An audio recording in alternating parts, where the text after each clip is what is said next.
مع أن هذا المخلوق الحقير ذكره الله في القرآن الكريم، قال إن الله لا يستحيي أن يضرب مثلا ما بعوضة فما فوقها.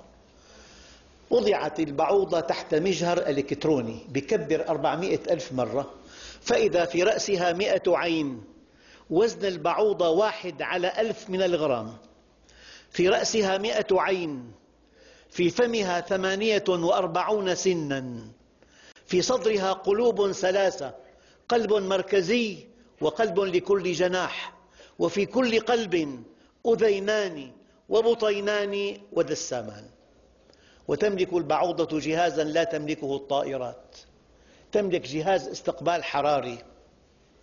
هي ترى الأشياء لا بألوانها ولا بأشكالها ولا بأحجامها، ولكن ترى الأشياء بحرارتها فقط. الغرفة بالشتاء الحرارة 5، الطفل 37، لا ترى إلا الطفل.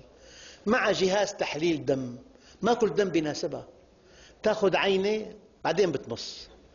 قد ينام أخوان على سرير واحد، الواحد دمه لم يعجبها لا تلسعه، أما الثاني ملأته لسعا.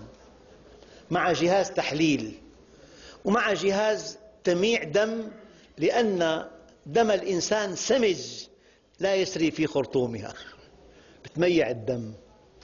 ومع جهاز تخدير حتى ما يقتلها، بتخدره. لما تنتهي من مص الدم بعد ثواني بينتهي مفعول التخدير، بحس بلسعة البعوضة يضربها بكل قوته، هي في سماء الغرفة تضحك عليه. مع جهاز تحليل، جهاز تخدير، جهاز تمييع، في برأسه 100 عين، بفمه 48 سن، بصدرها 3 قلوب، مع جهاز استقبال حراري. هي البعوضة. أما خرطومها فيه 6 سكاكين، 4 سكاكين لإحداث جرح مربع، وسكينان تلتئمان على شكل أنبوب لامتصاص الدم. وفي أرجل البعوضة مخالب إذا وقفت على سطح خشن، ومحاجم إذا وقفت على سطح أملس. هذا خلق الله، فأروني ماذا خلق الذين من دونه. إن الله لا يستحيي أن يضرب مثلا ما بعوضة فما فوقها. أشكر حضوركم وإصغاءكم، والسلام عليكم ورحمة الله وبركاته.